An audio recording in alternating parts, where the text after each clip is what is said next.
제가 고등학교 2학년 때 예수를 믿고 열심히 기도하던 무렵에 꿈을 꾼 적이 있습니다.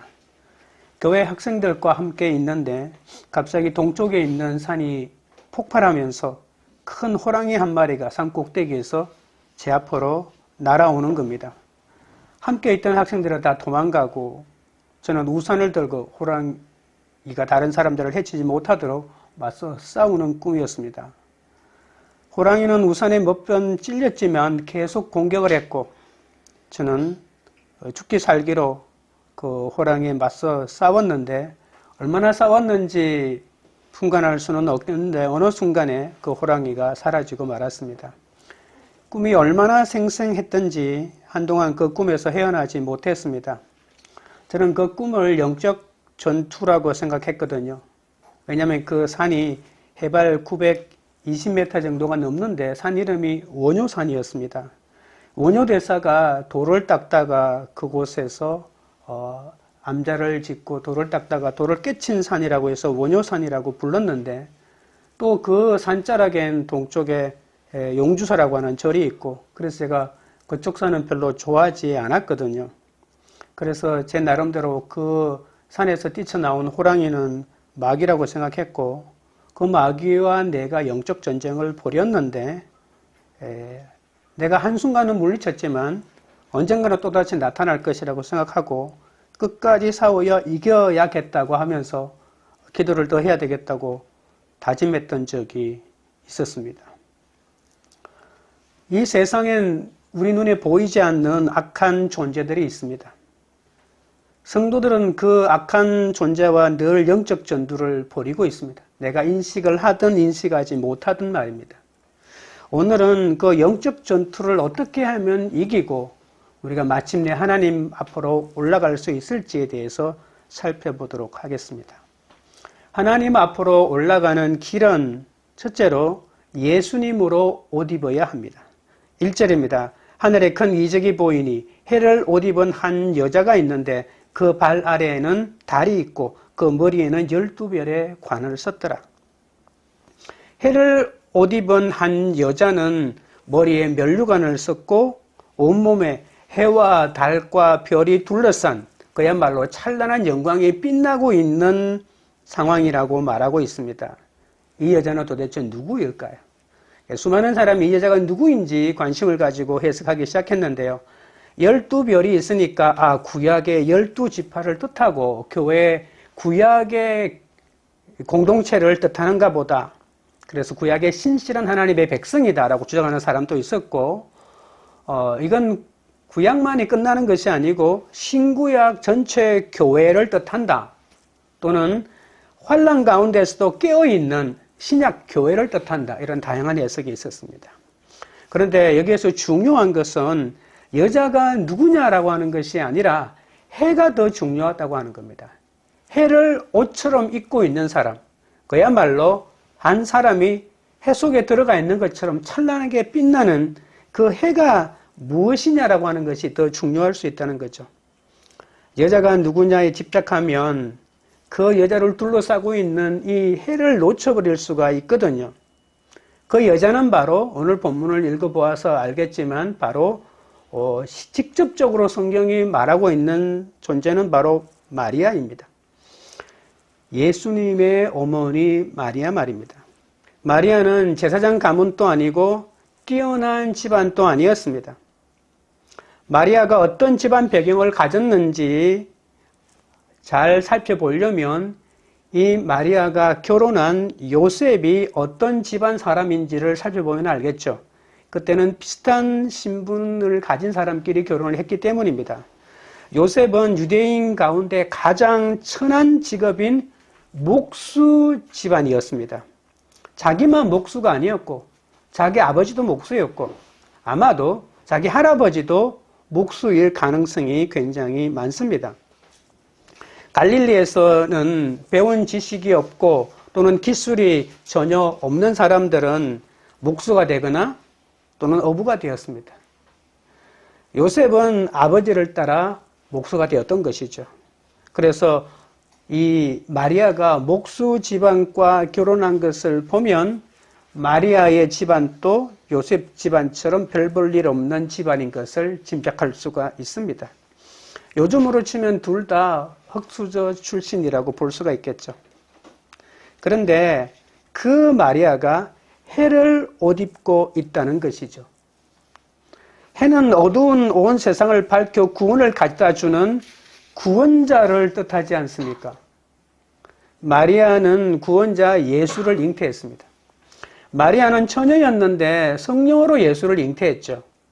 요셉과 마리아는 로마 황제의 명령으로 호적을 갱신하러 고향 땅 베들레헴으로 출발하게 됩니다. 나사렛에서 베들레헴까지는 직선 거리만 170km, 그렇게 길로 따지면 한 230km 정도 되거든요.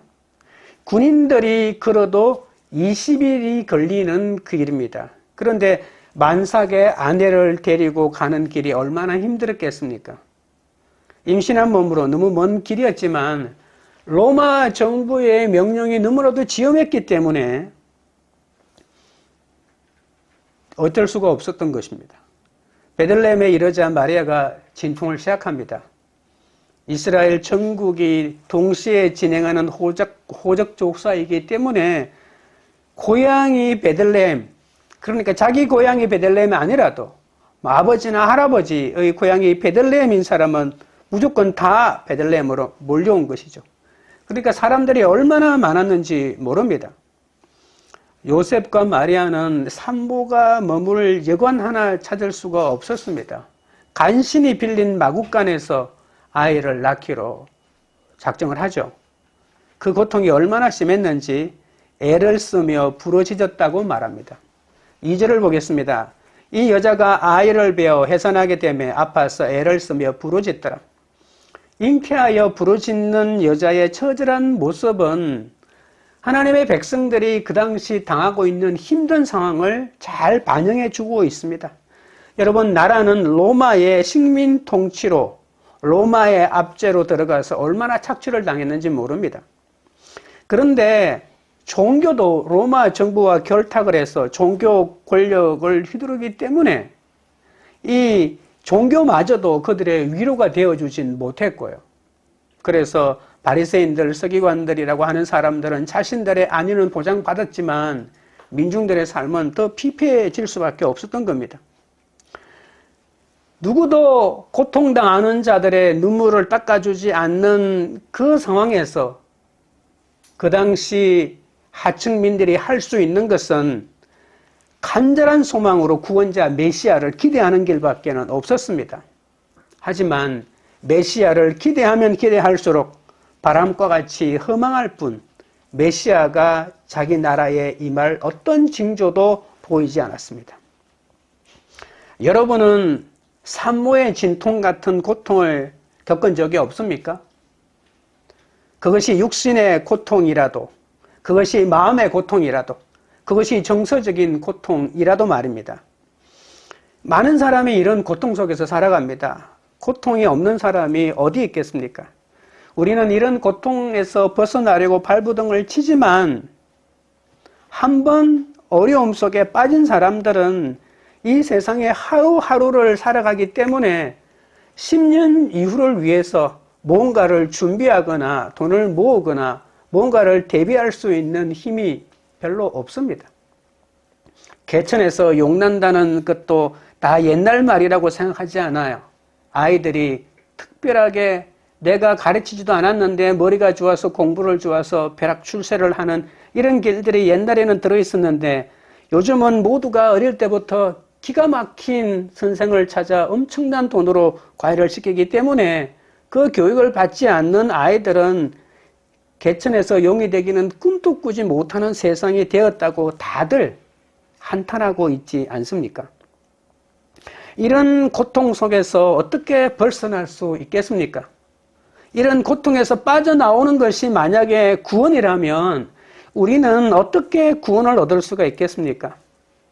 마리아는 보잘것없는 집안에 그저 그렇고 그런 남자를 만나 약혼을 했는데 처녀의 몸으로 아이까지 배지 않았습니까? 지금은 이렇게 마국간에서 아기를 낳기 위해 고통을 겪고 있습니다. 한마디로 말하면 비참합니다. 얼마나 비참합니까? 누가 이 아이를, 누가 이 여인을 위해서 위로 한마디 건네주고 있습니까? 그런데 이렇게 비천한 마리아가 해를 옷 입은 사람이 되었다는 겁니다.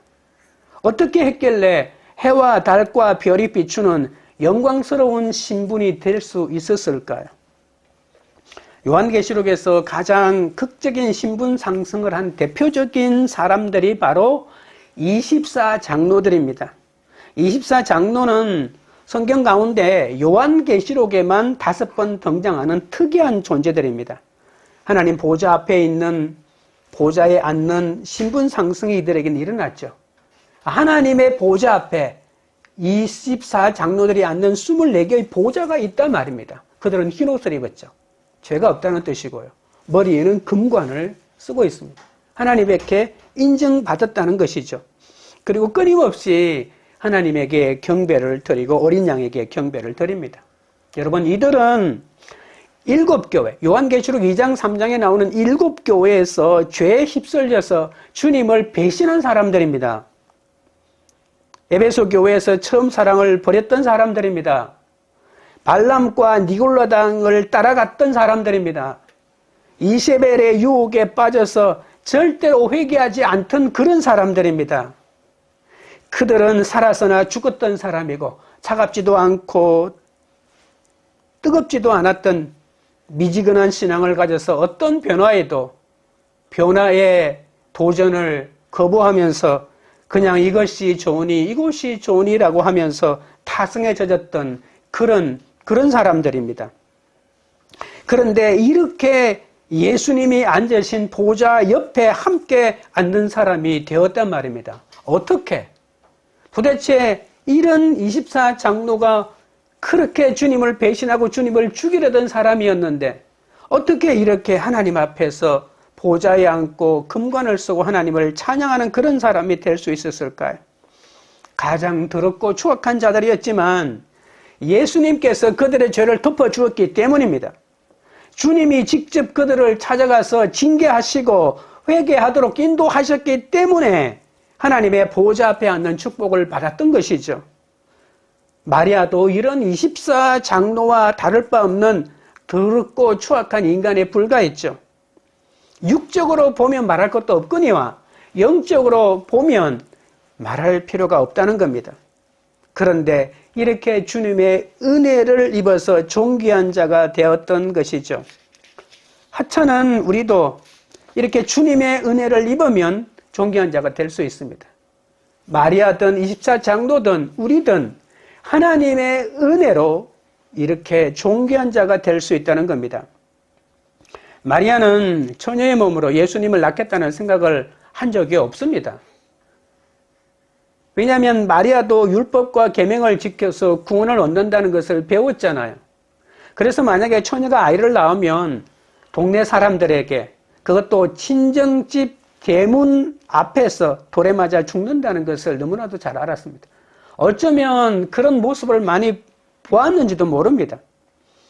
그래서 되도록 율법에서 하지 말라는 일은 안 하고 살려고 노력했던 거죠. 하지만 마리아가 행한 행위로 구원받는 것이 아님을 주님은 정확하게 보여주셨습니다. 하나님은 마리아의 의로움과 상관없이 구원자를 보내주시기로 하셨죠. 예수님을 낳은 어머니라도 예수님을 믿지 않으면 구원은 없습니다. 천주교는 예수님을 낳은 어머니라고 하는 그 자격 하나만으로도 대단하다고 보지만, 그러나 성경은 그렇게 말하지 않습니다. 내 몸으로 낳은, 내가 예수를 낳은 몸이라 할지라도 예수님을 믿지 않으면 구원과는 상관이 없는 것이죠. 인간은 내가 가지고 있는 그것으로 내 가치를 매기는 것이 아닙니다. 예수님이 우리 안에 들어와야 합니다. 예수님이 내 마음속에 들어와야 합니다. 우리의 가치는 내가 가진 것으로 측정하지 않습니다. 인간은 진흙덩어리에 불과하거든요. 그런데 하나님이 그 코에 생기를 불어넣으니 하나님의 영이 그 속으로 들어가지 않았습니까? 그래서 인간이 하나님의 형상을 가지게 되었죠. 세상에 어떤 힘이 있고 아름답고 상공을 나르고 대양의 심해 속으로 들어가는 생명체라 하더라도 하나님의 형상으로 만들어진 존재는 없습니다. 오직 사람만이 하나님의 형상으로 만들었는데 하나님의 생기를 그 코에 불어넣었기 때문에 하나님의 영이 우리 속에 들어와 우리가 하나님의 존재가 되었던 것이죠. 그래서 지금도 예수님이 만약에 우리 속에 들어온다면 내가 어떤 존재인가 상관없이, 내가 어떤 물질로 만들어졌는지 상관없이 예수님의 우리 가운데로 들어오는 그 하나만으로도 우리는 너무나도 존귀한 자가 된다는 것이죠. 인간은 너나 할 것 없이 다 죄인입니다. 스스로 구원에 이를 능력도 없고 지혜도 없는 사람들입니다. 구원은 예수님을 만나는 길밖에 없습니다. 예수님이 우리를 사랑하셔서 의의 옷을 입혀주시고 또 공로 없는 우리를 의롭다고 인정해 주셨습니다. 우리의 가치는 집안도 내가 가진 돈도 명예도 아니고 오직 예수님에 의해서 결정됩니다. 세상 명품을 걸쳤다고 자랑할 것이 아니라 예수님으로 옷 입을 때 세상의 그 어떤 사람들보다 존귀한 자가 된다는 사실을 명심해야 합니다. 둘째는 사탄의 끝없는 공격이 있다는 것을 알아야 합니다. 3절입니다. 하늘에 또 다른 이적이 보이니 보라 한 큰 붉은 용이 있어 머리에 7이요 뿔이 10이라 그 여러 머리에 7 왕관이 있는데, 여러분 해를 옷 입은 여자가 아이를 낳을 때 큰 붉은 용이 등장하죠. 이 붉은 용은 누구일까요? 누구인지 명확하게 성경에서 말하고 있지 않지만 이 붉은 용이 하는 일은 예수님의 탄생을 방해하고 있다는 것을 명확하게 알 수가 있잖아요. 구약에서 용은 보통 애굽을 가리킵니다. 애굽은 하나님의 백성을 대적하는 악의 세력을 상징하는 대표적인 나라거든요. 근데 이 용은 옛뱀이라고도 하고 마귀라고 하기도 하고 사탄이라고도 합니다. 하나님의 백성을 대적한 악의 세력은 이제 애굽이 아니라 에덴 동산에서 아담과 하와를 타락하게 했던 바로 옛뱀 사탄입니다. 성경은 자기 백성을 살리고 대신 죽으신 예수님이 누구신지 알려주고 믿도록 인도하는 책이거든요. 마찬가지로 붉은 용 사탄이 가지고 있는 유일한 사명이 있다면 어떻게 하든지 사람들이 예수님을 믿지 못하게 만드는 겁니다. 예수님을 믿지 못하게 하기 전에 아예 예수님의 탄생 자체를 방해했던 것이죠. 왜냐하면 구원자를 너무 싫어하기 때문에, 이 땅에 자기 말을 듣는 존재가 아니고 하나님의 말을 듣는 사람이 생기는 것을 싫어했기 때문에 끝까지 구원자 예수가 이 땅에 오는 길을 방해했던 거죠. 그런데 붉은 용은 머리가 7이라고 합니다. 여러분, 내가 그렇게 머리가 탁월하지 않아도 만약에 내 같은 머리가 7개 있다면 굉장히 지혜롭겠죠. 그걸 이렇게 연결시키면 적어도 나의 7배의 지혜가 만들어질 테니까요. 만약에 IQ가 100이라면 그냥 7개면 700이 되는 거 아니겠습니까?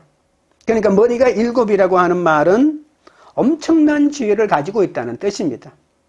그리고 뿔이 10개가 있다고 하는 겁니다. 뿔은 권세와 능력을 뜻하거든요. 뿔이 2개만 가져도, 보통 짐승이 뿔이 2개잖아요. 이 뿔이 2개만 가져도 엄청난 능력과 권세를 가지고 있는데, 상징을 하는데, 뿔이 10개니까 그 권세와 능력이 가히 누구도 따라갈 수 없는 엄청난 능력과 권세를 가지고 있다는 것을 짐작할 수 있습니다. 사탄은 이렇게 철저하게 예수님을 흉내내고 하나님을 모방하고 있습니다. 4절을 보겠습니다. 그 꼬리가 하늘의 별 3분의 1을 끌어다가 땅에 던지더라.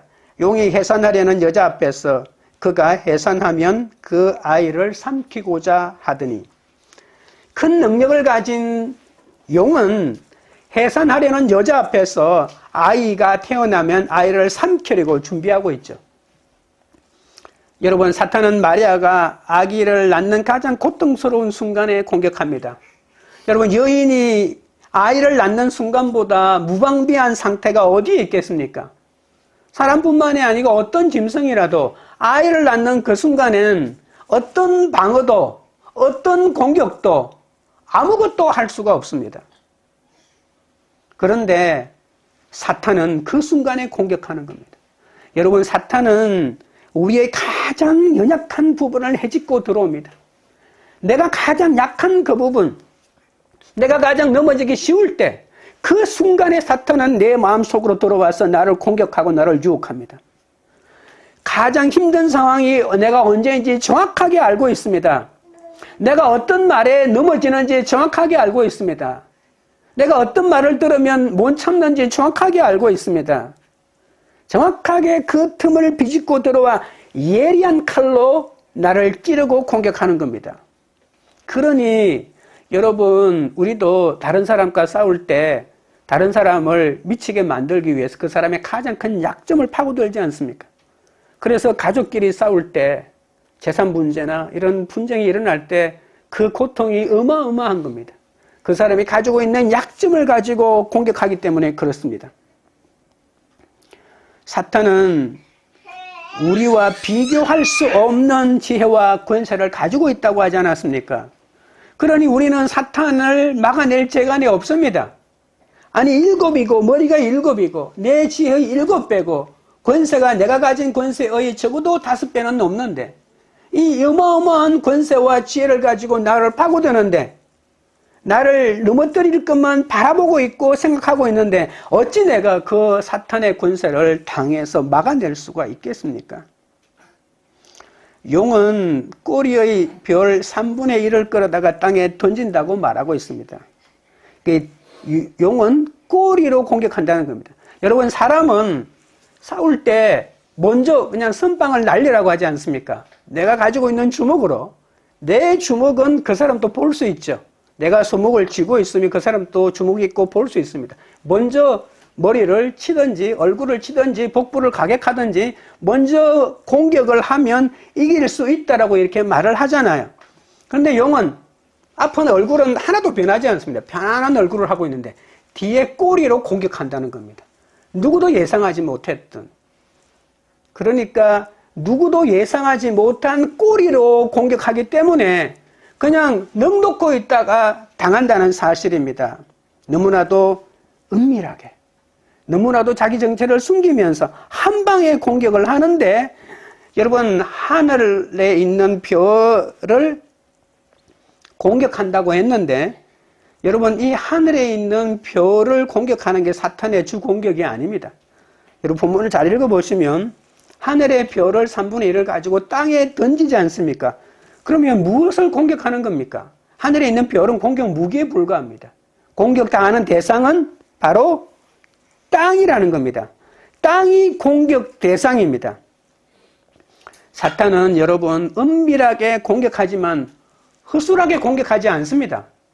한 방에 꼼짝하지 못하도록 온 힘을 다하여 정확하게 공격합니다. 공격의 대상물을 판단하고 정확하게 공격하는 거죠. 여러분, 여러분이 알아야 될 거는 하늘에 별이 있다고 해서 진짜 하늘의 별을 가지고 와서 땅으로 던지는 거 아닙니다. 하늘에 있는 별은 어떤 것을 상징하기 위해서 하는 표현일 뿐입니다. 여러분, 사탄이 땅을 공격하는 것은 땅에 지금 누가 내려오고 있습니까? 예수님이 이 땅에 내려오고 있기 때문에 예수님이 내려와서 아무것도 못하도록 땅을 공격하는 겁니다. 땅을 공격하면 예수님이 땅에 내려와 봐야 할 것이 없기 때문에. 여러분, 오늘 본문을 보시면 용의 공격 대상은 여자가 아니죠. 여자가 낳으려는 바로 그 여자 아이입니다. 바로 예수님입니다. 사탄은 땅의 권력자들을 통해서 예수님의 탄생을 막으려고 하고 있습니다. 그렇다면 별은 바로 권력자라고 말할 수 있겠죠.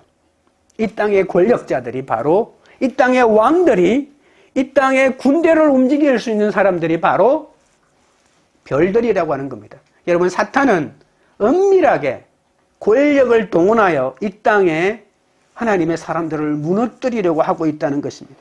그 목적은 뭐라고요? 예수님의 탄생을 막는 것. 구원자가 이 땅에 오는 것을 멈추게 하는 것. 그것이 바로 사탄의 목적입니다. 용이 사용한 대표적인 땅의 권력자는 누구죠? 바로 헤롯이죠. 헤롯은 동방에서 온 박사들로부터 유대인이 왕이 태어났다는 소식을 듣습니다. 여러분, 헤롯은 이방 이두메 출신이죠.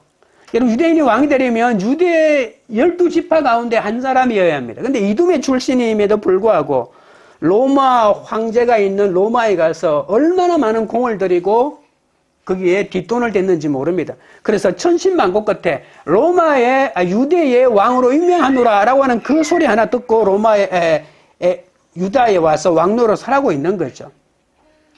그런데 자기를 대신할 유대의 왕이 태어났다는 말을 듣고 얼마나 큰 분노에 휩싸였는지 모릅니다. 헤롯은 동방박사들을 베들레헴으로 보냅니다. 성경에 유력한 사람들을 불러가지고 유대인의 왕이 어디서 태어나는지 살펴보고 베들레헴에서 태어난다고 알려주면서 베들레헴에 가서 아기를 만나고, 그리고 아기를 찾거든 나한테도 말해다오. 내가 가서 나도 아기를 경배하겠다라고 하면서 거짓말을 하죠. 헤롯은 아기를 발견하면 바로 죽이기로 계획했던 겁니다. 사탄이 헤롯의 마음에 구원자로 오신 예수를 죽이고 싶은 마음을 넣어주었기 때문이죠. 사탄의 계략이라는 겁니다. 여러분, 사탄은 거짓으로 자신의 속마음을 숨기는 너무나도 교묘하고 교활한 방법을 사용합니다. 헤롯은 베들레헴으로 간 동방 박사들이 자신에게 오지 않고 몰래 불러서 자기 고향으로 간 것을 알고는 예수님을 죽이는 이제 유일한 방법은 2살 이하의 남자아이들을 모조리 죽이는 거죠. 여러분, 세상에 예수님이 태어나는 것이 얼마나 겁이 났으면 2살 이하로 추측되는 그 근방에 있는 모든 아기들을 다 죽이라고 이렇게까지 명령했을까요? 이것이 바로 철저한 사탄의 공격입니다. 사탄은 인간에게 어떠한 연민의 정도 가지고 있지 않습니다. 자기에게 복종하는 사탄의 졸개에게도 어떤 연민도 가지고 있지 않습니다. 여러분, 사탄이 얼마나 구원자 예수를 죽이고 싶었는지를 짐작할 수 있겠죠. 사탄은 우리를 공격하기 위하여 전력을 다한다는 사실을 명심하십시오. 머리만 7배나 뛰어나고 권세와 능력만이 탁월한 것이 아니라 그의 열심, 그의 열정이 얼마나 대단했는지. 여러분, 이렇게 탁월한 사람들이 쉬지 않고 부지런하여 우리를 완전히 섬멸하려고 달려들고 있다는 겁니다. 그것이 사탄입니다. 사탄은 자나깨나 모든 인간을 지옥으로 보내는 것이 그들의 사명입니다. 사탄의 지혜는 우리보다 뛰어나고 사탄의 능력은 우리와 비교할 수도 없습니다. 우리는 어떻게 해야 될까요? 속수무책으로 사탄에게 넘어갈 수밖에 없습니다. 도대체 사탄은 왜 이렇게 온 힘을 다해서 우리를 공격할까요?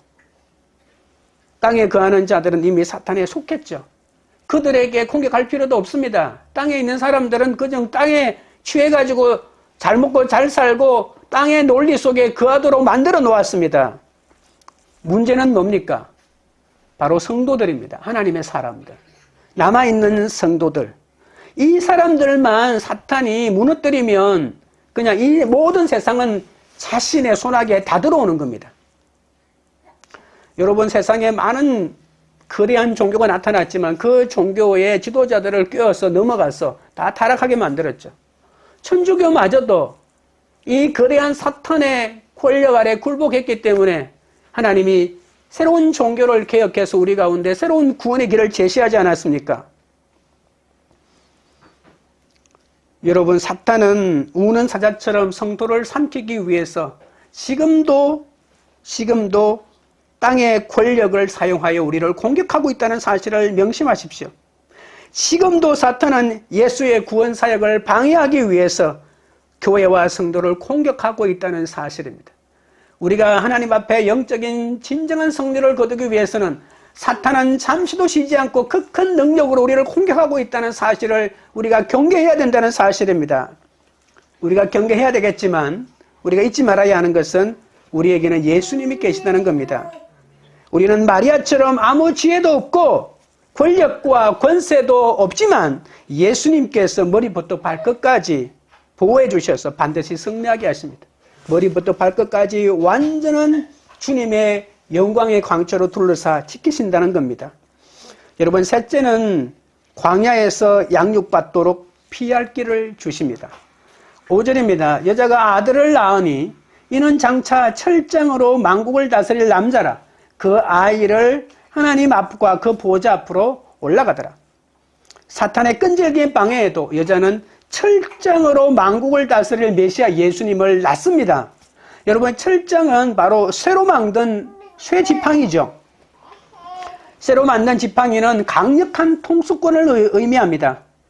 세상을 철장으로 다스릴 분은 한 분밖에 없습니다. 만국을 다스리는 왕이신 예수님이죠. 그 남자아이가 하나님 앞과 보좌 앞으로 올려갔다는 것은 예수님의 부활 성천을 말하겠죠.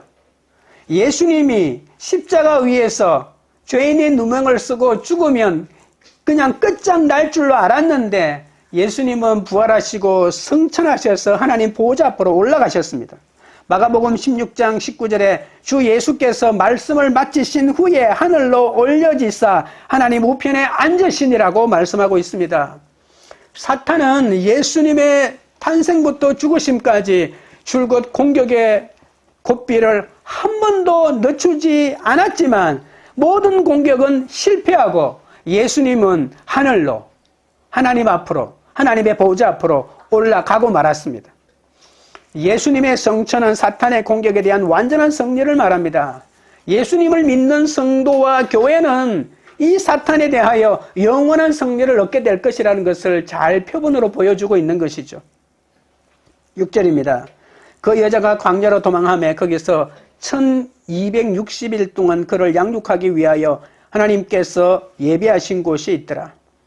해를 옷 입은 여자가 광야로 도망가서 아이를 양육합니다. 어떤 사람은 성도들이 훈련받는 세상이 바로 광야다라고 말하는 사람도 있고 종교개혁이 광야라고 말하는 사람도 있고 또 어떤 분은 요르단에 있는 바위산인 페트라라고 하는 곳이 바로 이것이 바로 광야라고 말하는 사람도 있습니다. 그러나 해를 입은 여자가 마리아라고 하고 철장으로 만국을 다스리는 남자가 예수님이라면 광야는 예수님을 죽이려는 헤롯을 피해 간 애굽이라고 할 수가 있겠죠. 헤롯은 동방박사들이 찾아오지 않자 자신이 속은 것을 알고 분노했다고 했습니다. 그러나 하나님은 이미 요셉에게 꿈에 나타나셔서 피할 길을 정해주셨죠. 그래서 2살 이하의 남자아이를 죽일 때 그 죽음을 피할 수가 있었던 겁니다. 마태복음 2장 14절에 요셉이 일어나서 밤에 아기와 그의 어머니를 데리고 애굽으로 떠나가라고 말했습니다. 하나님이 예비하신 곳은 애굽이죠. 그러나 장소로서의 애굽이 중요한 곳은 아닙니다. 이 광야가 어디냐라고 했을 때 애굽이라고 말할 수 있겠지만 모든 사람에게는 하나님이 가장 적절한 그 광야를 준비해 놓으셨다라고 하는 사실입니다. 요한계시록에서 1260일은 성전 밖 마당이 이방인에 의해서 짓밟히는 42달이기도 하고요. 두 정인의 예언 기간이 1260일과도 같죠. 그리고 이 기간은 초림과 재림 사이라고 볼 수 있습니다. 그러나 예수님의 관점에서는 1260일은 요셉과 마리아가 예수님을 데리고 광야를 지나 애굽에 갔다가 그곳에서 헤롯이 죽을 때까지 기다렸던 기간이라고도 볼 수가 있는 것이죠. 그러니까 1260일에 문자적으로 얽매이지 맙시다. 1260일은 다양하게 해석할 수 있습니다. 그러니까 어떤 고난 속에서도 하나님의 보호와 인도하심을 경험하는 양육기간이 바로 1260일이라고 할 수 있겠죠. 어떤 사람에게는 더 길 수가 있고요. 어떤 사람에게는 더 짧을 수가 있겠죠. 그러나 하나님은 우리에게 예수님을 애굽에서 보호하신 1260일이라고 하는 이것을 상징적으로 만들어서 하나님은 반드시 우리를 양육하고 계신다라고 하는 것이죠. 예수님이 메시아로 오심으로 이 본격적인 하나님의 양육이 시작되었습니다. 그 이전의 모든 양육은 하나의 그림자에 불과했죠. 이제 예수님은 하나님의 사람들, 자신에게 오는 모든 사람들을 피할 길을 예비하시고 그리고 사람들을 광야에서 양육하기 시작한다는 겁니다. 거기서 뭘 하게요? 거기서 하나님이 보호하실 뿐만이 아니고 인도하실 뿐만이 아니고 예수님의 재림을 기다리게 하는 거죠. 하나님의 양육기간 동안에 감당할 수 없는 하나님의 은혜를 경험하게 하는 것입니다.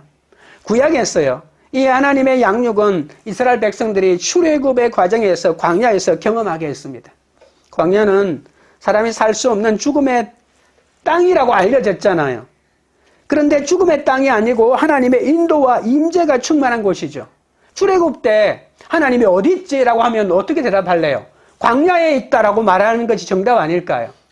하나님은 때때로는요, 사람이 죽어나가고 살 수 없는 곳이 바로 하나님의 양육장소가 될 수 있습니다. 다른 사람이 보기에는 저놈은 얼마나 죄를 지었길래 저 고통을 당하고 있나? 저 남편을 만나고 저 아내를 만나고 저 자식을 만나고 저렇게 가난하게 병을 짊어지고 사는데 참 불쌍하다라고 하겠지만 그 사람은 이렇게 고백할 수도 있을 겁니다. 이것이 내 하나님의 양육이다. 네가 보기에는 고난스럽게 보이겠지만 나는 매일매일 하나님의 위대한 은혜를 맛보고 있다. 고난이 보석이다라고 하는 말이 있지 않습니까? 고난을 당하지만 그 사람은 하나님 앞에 올라갈 놀라운 보석을 만들고 있는 기간이 될 수도 있다는 것이죠.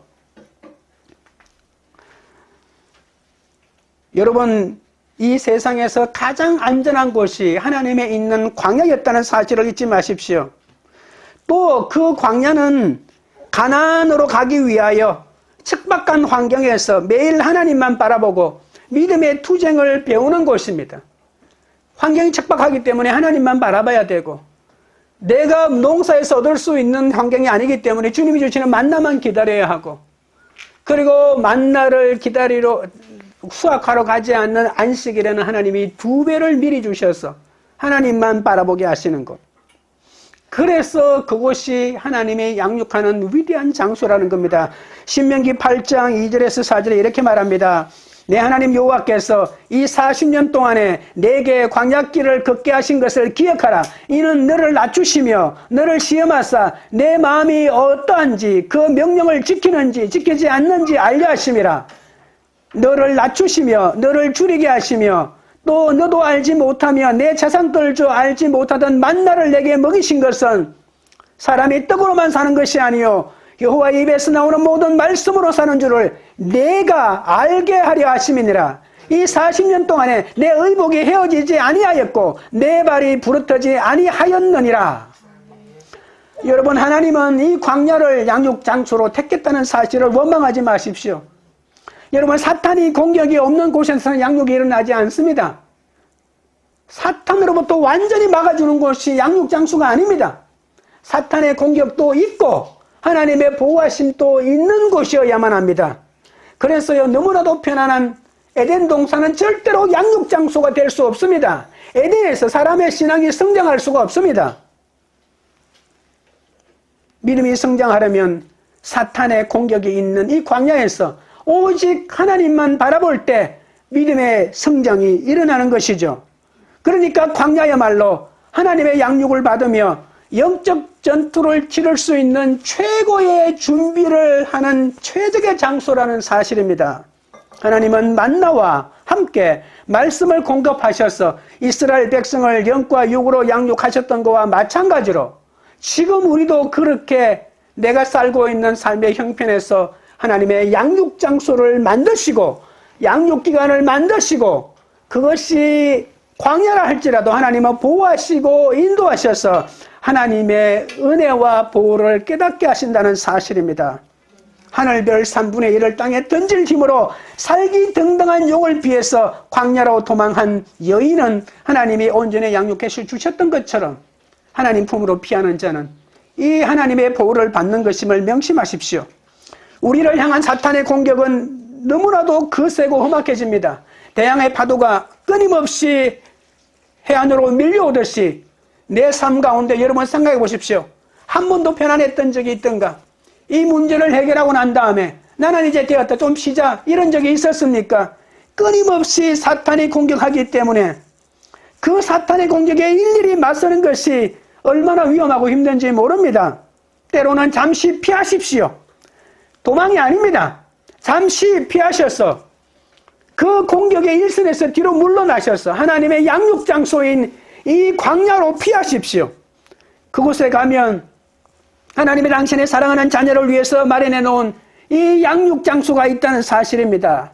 요셉과 마리아는 권력자 헤롯을 피해서 이 광야로, 이 애굽으로 피신했잖아요. 만약에 요셉이 나는 칼이 있어. 나는 칼싸움을 너무 잘해. 헤롯의 군사들이 오면 난 다 죽일 거야. 내 아들을 내가 지킬 거야 라고 했다면 그게 과연 가능했을까요? 권력자, 수만 명의 군대를 동원할 수 있는 권력자를 내가 어떻게 이길 수 있단 말입니까? 요셉과 마리아는 권력자 헤롯을 피해 어디로 가야 할지 몰랐지만 하나님은 꿈을 통해 애굽으로 가라고 인도하지 않았습니까? 그곳에서 헤롯이 죽을 때까지 피해 있었습니다. 여러분, 나를 죽이려는 헤롯이 죽을 때가 있습니다. 하나님은 자녀들이 그걸 안전한 장소를 허락하십니다. 그곳에서 기다리십시오. 어디로 가야 할지 모르지만 분명한 한 가지는 하나님은 피할 길을 주신다는 사실입니다. 내가 쉴 곳을 마련해 주십니다. 우리는 어디가 안전한 곳인지 분별할 수가 없죠. 이곳이 안전한지 저곳이 안전한지. 그래서 인생을 길게 살다 보면 경험해가지고 내가 안전하다고 생각한 곳에 가서 안전하지 않고 상처만 당하고 내가 안전하지 않다고 생각했던 곳이 오히려 나를 안전하게 위로해주는 그러한 만난 것을 경험할 수도 있지 않습니까? 이런 경험이 쌓이다 보면 세상에 찬란한 곳은 절대로 안전한 곳이 아니고요. 나를 죽이고 도덕질하고 멸망시키려는 사탄이 득실거리는 세상에 찬란한 것이 나를 안전하게 지켜주는 것이 아니고 하나님의 말씀이 나를 지켜준다는 사실을 명심하십시오. 우리의 피난처는 오직 예수 그리스도. 오직 예수 그리스도가 우리의 영원한 피난처에 있습니다.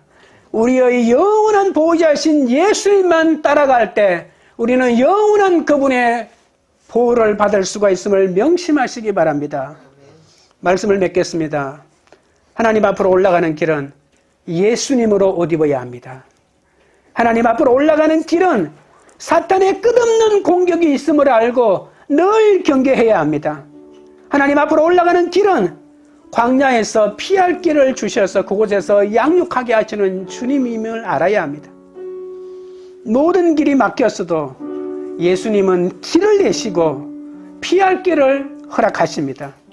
비록 모든 것이 힘든 광야지만 이 광야의 양육이야말로 주님의 은혜만을 온전히 경험하게 하는 놀라운 하나님의 시간이라는 사실을 명심하시고 이 광야에서 하나님의 양육으로 회복되는 여러분 되시기를 주님의 이름으로 축원드립니다. 찬양 드리고 기도하겠습니다.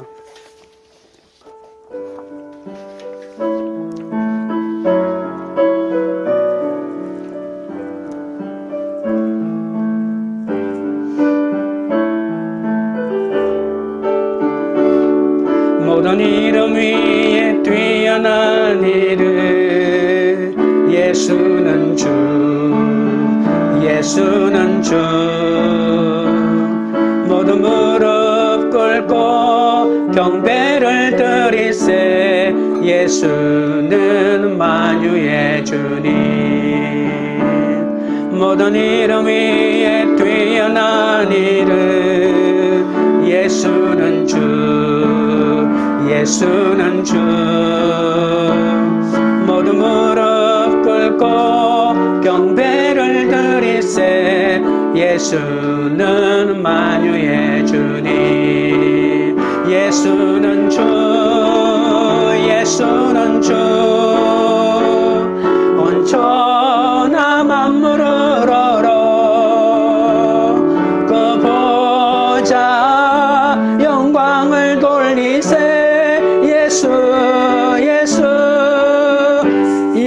예수는 주 모든 이름 위에 뛰어난 이름 예수는 주 예수는 주 모든 무릎 꿇고 경배를 드리세 예수는 만유의 주님 예수는 주 예수는 주 온 천하 만물을 얼어 그 보좌 영광을 돌리세 예수 예수는 주, 예수는 주, 예수는 주. 온 천하 만물을 얼어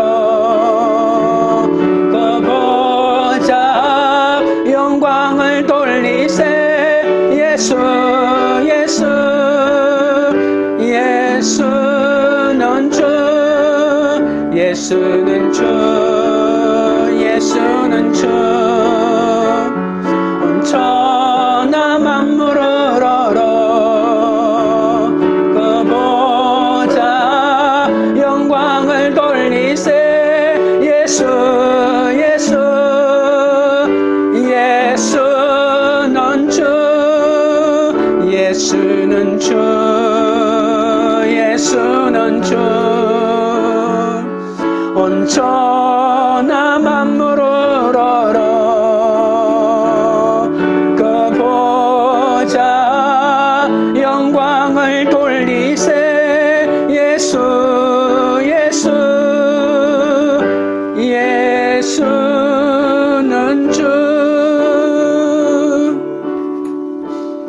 여러분 기도하실 때 세상 권력과 세상 재물과 세상 명예의 옷이 아닌 오직 예수님으로 옷 입게 해달라고 기도합니다.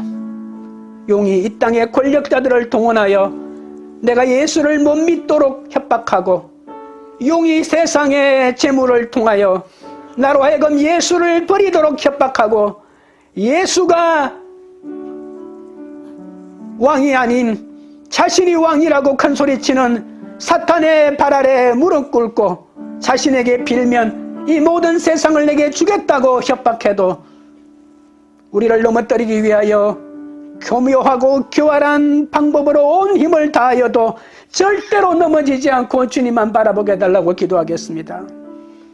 광야에서 주님의 양육을 잘 받으며 힘든 광야에서라도 감당할 수 없는 하나님의 은혜를 경험하도록, 배우자에게 상처받고 자식들에게 배척받고 내가 그렇게 믿어주고 사랑했던 사람으로부터 배신을 당했다 할지라도 나를 배신하지 않으시고 날 위하여 십자가에 올라가시고 죽으시고 부활하신 그 영원한 예수님의 무한한 사랑을 경험하는 이 광야의 양육으로 새롭게 회복되게 해달라고, 사탄의 공격이 거세고 험악할수록 일일이 맞서지 말고 피할 길을 주시는 주님의 양육을 받을 수 있도록 우리 다같이 주여 3번 부른 다음에 내 개인적인 제목까지 합쳐서 기도하며 주께 나아가겠습니다.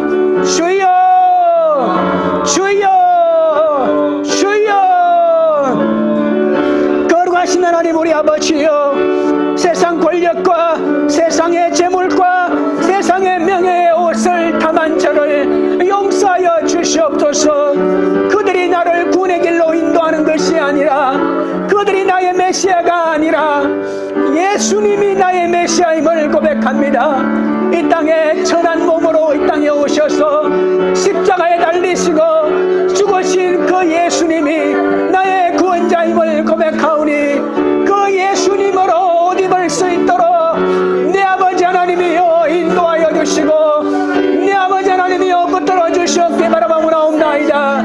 할렐루야. 하나님이여 예수님으로만 옷 입을 수 있도록 우리를 붙잡아 주옵소서.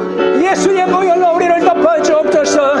예수의 보혈로 우리를 덮어 주시고 머리부터 발끝까지 하나님의 피 묻은 손으로 안수하셔서 아버지의 세상으로부터 상처받았던 모든 마음이 온전히 회복되고 하나님의 은혜를 누리고 하나님의 영광을 누릴 수 있도록, 얻을 수 있도록 우리 아버지 하나님이 역사하여 주시옵기 아버지 하나님이여 간절히 바라옵나이다. 내 아버지 하나님이여, 용이 이 땅의 권력자들을 동원하여 예수를 못 믿도록 협박하고 나를 넘어뜨리기 위하여 교묘하고 교활한 방법으로 나에게 달려오고 있습니다. 내 아버지 하나님이여, 세상의 권력자들을 동원해도 넘어지지 않게 하여 주옵소서.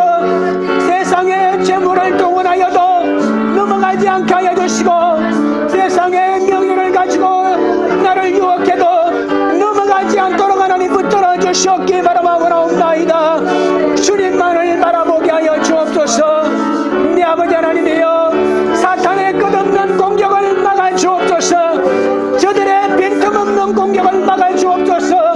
나의 지혜로 막을 수 없고 나의 권세로 막을 수 없사오니 우리 주님이여, 주님의 권세와 주님의 지혜와 주님의 은혜로 사탄의 공격을 막아주시고, 내 아버지 하나님이여, 저들의 세상의 권력으로 휘두르는 아버지 하나님이여, 저들의 압제를 버텨낼 수 있도록 우리 아버지 하나님 인도하여 주시고, 나를 보호하시고 나를 지켜주시는 주님의 은혜를 맛보며 나아가도록 내 아버지 하나님이여 인도하여 주시옵기 바라옵나이다.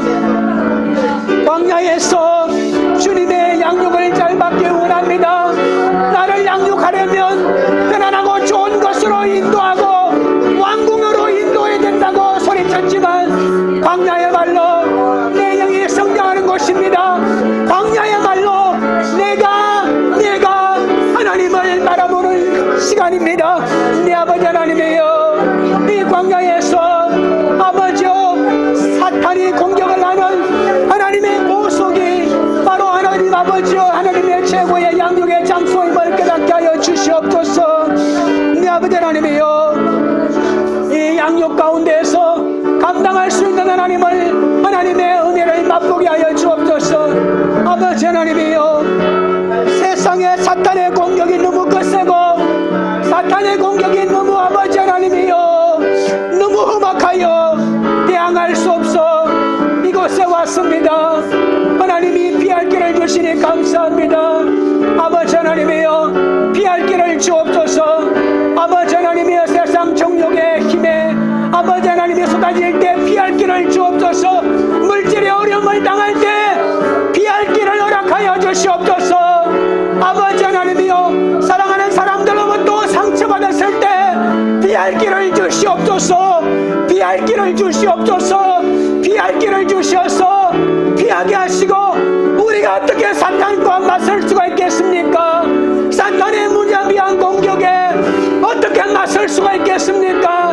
우리의 힘과 재간으로 감당할 수 없사오니 피할 길을 주셔서 그곳에서 주님을 의지하고 그곳에서 주님을 바라보고 그곳에서 하나님의 위로와 하나님의 사랑과 하나님의 자비를 경험할 수 있도록 우리 아버지 하나님 인도하여 주시고, 우리 아버지 하나님 붙잡아 주시고, 우리 아버지 하나님 돌봐 주시옵게 내 아버지 하나님이여 간절히 바라보나옵나이다. 할렐루야. 거룩하신 주님 찬양합니다. 우리를 구원하기 위해서 이 땅에 오신 주님을 찬양합니다. 이 땅에 성육신하셔서 십자가에 달리신 주님을 찬양합니다. 우리가 당하는 모든 공고를 당하시고 우리가 겪는 어려움을 일일이 당하셔서 우리를 위로하시고 우리를 삼해주시고 우리를 품어주시는 그 주님을 찬양하오니 내 아버지 하나님이여 고맙고 감사합니다. 우리 아버지 하나님 고맙고 감사합니다. 할렐루야. 주님의 은혜를 찬양합니다.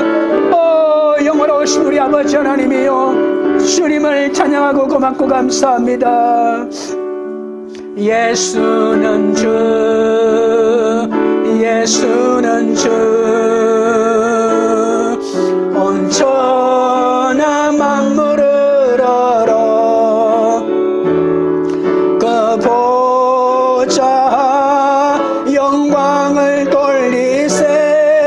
예수 예수 예수는 주.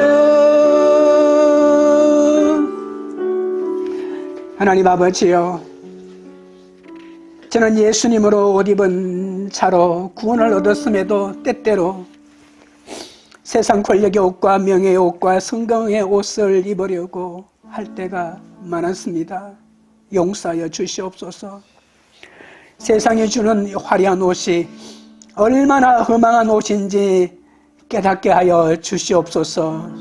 하나님 아버지, 우리가 오늘 어떤 환경에 있든지 해달별의 영광을 입은 성도의 신분이라는 것을 깨닫게 하시니 감사합니다. 세상의 영광이 아니라 하나님 나라의 영광을 보고 그 영광을 사모하는 우리들이 되게 하여 주시옵소서. 나의 모든 환경을 잘 통과하여 하나님 앞에 올라가기까지 해산의 고통을 잘 치료해야 한다고 말씀하셨습니다. 하나님, 각자가 당하는 해산의 고통이 얼마나 큰지 때로는 눈물로 밤을 보내고 누구에게도 말하지 못하는 고통을 쓸어 안고 잠들 때도 많았습니다. 아버지여, 이 해산의 고통에 우리를 홀로 내버려 두지 않고 우리와 함께 하셔서 직접 그 해산의 고통을 함께 하시는 주님이 우리 옆에 있다는 사실을 깨닫게 하여 주시옵소서. 그 과정이 너무 아프고 힘들지만 그리하여 아프다고 소리치고 아버지 하나님이여 아이를 낳는 아버지 하나님이여 어미처럼 짐승처럼 소리치지만 주님이 그곳에서 우리를 지키시고 우리를 붙들고 계심을 깨닫게 하시니 감사합니다. 돈의 권세와 명예와 학벌의 권세가 아버지 하나님 하나님보다 아버지 하나님이여 크지 못하니 하나님보다 더 의지하지 않게 하시고 아버지 하나님이여 끊임없이 주님만 바라보게 하옵소서. 사탄은 하나님보다 끊임없이 세상에 절하고 숭배하길 원하지만 우리는 오직 하나님만 바라봅니다. 광야 같던 삶이 고통이 아니라 완벽하신 하나님의 양육임을 깨닫게 하옵소서. 아무것도 없는 광야에서 오직 주님만을 바라보고 주님이 주시는 만나에 만족하며 세상이 아닌 주님이 나의 영원한 구세주임을 깨닫고 참 승리를 얻는 은혜를 누리기 원합니다.